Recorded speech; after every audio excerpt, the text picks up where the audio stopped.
Hello, Radhe Radhe दोस्तों। तो आज हमारा लेक्चर नंबर 2। आज हम लोग देखने वाले हैं प्रोग्रामिंग और कोडिंग के बीच में डिफरेंस क्या होती है और कितने टाइप के प्रोग्रामिंग लैंग्वेजेस होते हैं। चलिए बिना किसी टाइम वेस्ट के करते हैं अपने वीडियो को स्टार्ट। तो चलिए हम लोग सबसे पहले देख लेते हैं कि व्हाट इज प्रोग्रामिंग।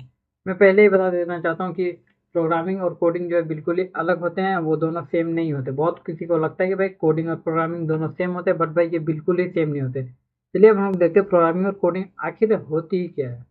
तो हमारा प्रोग्रामिंग जो है वो हमारा प्रॉब्लम सॉल्विंग है। जैसे कि हम लोग किसी भी चीज़ को, किसी भी टाइप का प्रॉब्लम उसको सॉल्व करते हैं तो वो हमारा हो जाता है प्रोग्रामिंग।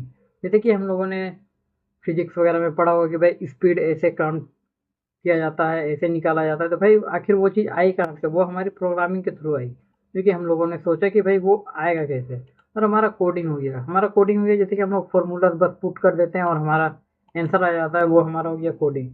बट कंप्यूटर्स के लैंग्वेज में कोडिंग हम उसे बोलते हैं जो कि हम कंप्यूटर को समझाने के लिए यूज करते हैं। जो लैंग्वेज उसे हम लोग बोलते हैं कोडिंग। तो हम लोग जैसे कंप्यूटर को अगर बोले कि भाई स्पीड निकालो, तो भाई वो सीधा स्पीड नहीं निकाल सकता। पहले हमें उसको बताना पड़ेगा कि स्पीड क्या होती है और ये ऐसे निकलता है, फिर वो जाके निकालना पड़ेगा। तो वो जो प्रोसेस होता है उसे हम बोलते हैं कोडिंग। चलिए डेफिनेशन देख लेते हैं। Programming is all about the problem solving. जैसे कि मैंने पहले ही बोला था कि programming all about the problem solving. जैसे कि हम हमें कोई भी प्रॉब्लम हो उसे सॉल्व करने के लिए हमें प्रोग्रामिंग करना पड़ता है, जो कि ह्यूमंस खुद ही करते हैं। चलिए देखते हैं आगे। In programming we think about how to solve problem. जैसा कि हमारे पास कोई भी प्रॉब्लम आती है, जैसे हमें पैसे की ज़रूरत होती है, फिर कुछ भी प्रॉब्लम, तो हम लोग सोचते हैं कि भाई वो कैसे होगा, तो वही हो गई हमारी प्रोग्रामिंग। तो हमें देखते हैं कोडिंग। तो भाई जैसे कि हम लोगों ने सोच लिया, मान के चलो मुझे 500 रुपये की ज़रूरत है, मैंने सोच लिया कि मैं ऐसे अर्न करूंगा।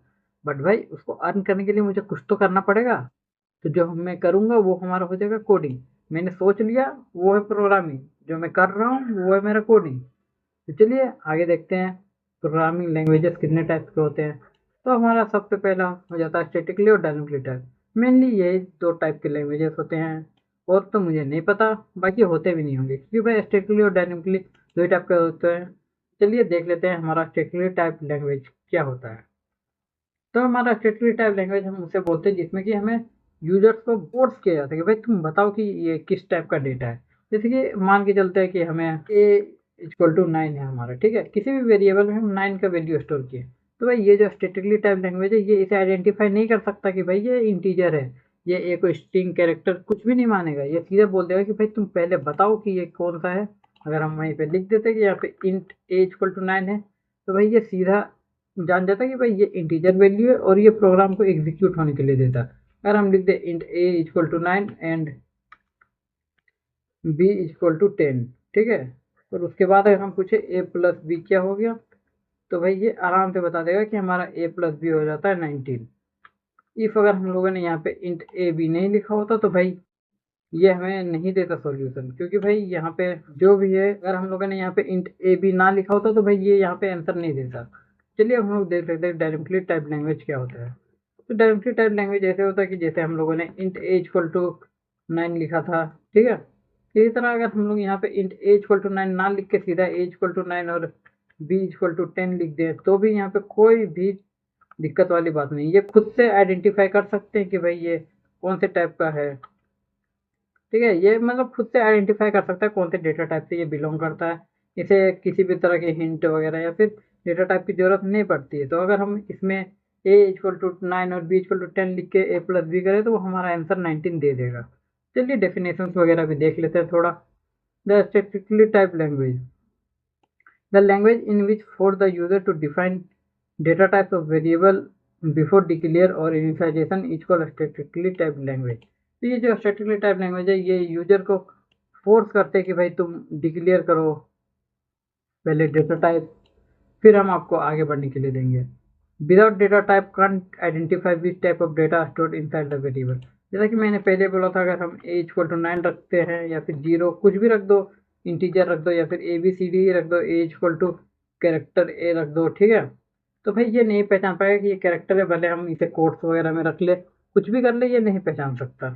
हमें आपको बताना ही पड़ेगा। जैसे हमें ए के अंदर पे ए रखना है, तो हमें इसे बताना पड़ेगा कि ये कैरेक्टर टाइप डेटा टाइप है, तो ही जाके ये इसको समझ पाएगा कि ये ए के अंदर कैरेक्टर स्टोर है। वही हम लोग देख लेते हैं अभी डायनामिकली टाइप लैंग्वेज। तो हमारा जो डायनामिकली टाइप लैंग्वेज है, the language in which data type of variable before initialization और कंपलसरी बिफोर। चलिए देख लेते हैं डायनेमिकली टाइप लैंग्वेज। तो the language in which data type of variable before initialization is not compulsory, it's totally depends on user because it is optional on dynamically type language.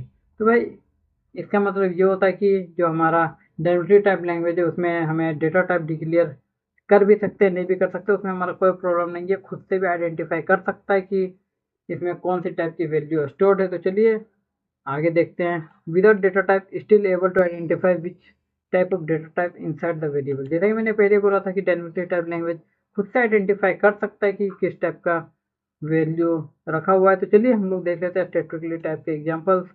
जैसे कि हमारा C plus plus Java जो है ये programming language हमारे statically typed है, और हमारे डायनेमिकली टाइप लैंग्वेज में आ जाता है जावा स्क्रिप्ट, पाइथन और भी बहुत सारे प्रोग्रामिंग लैंग्वेज है।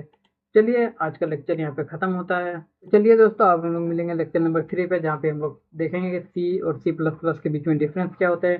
तो जितने भी लोग हमारे वीडियोस को देख रहे हैं कृपया करके लाइक कर दें और हमारे चैनल को सब्सक्राइब कर लें और बेल आइकन को ऑल पे सेट कर लें, क्योंकि हम यहाँ पे बेसिक टू एडवांस बिल्कुल स्क्रैच लेवल से एडवांस तक आपको सी प्लस प्लस सिखाएंगे। तो भाइयों इतनी मेहनत कर रहा हूँ आप लोगों के लिए, तो भाई एक सब्सक्राइब तो बनता है। चलिए आप लोग अपना ख्याल रखिएगा, मिलते हैं कल लेक्चर नंबर 3 में।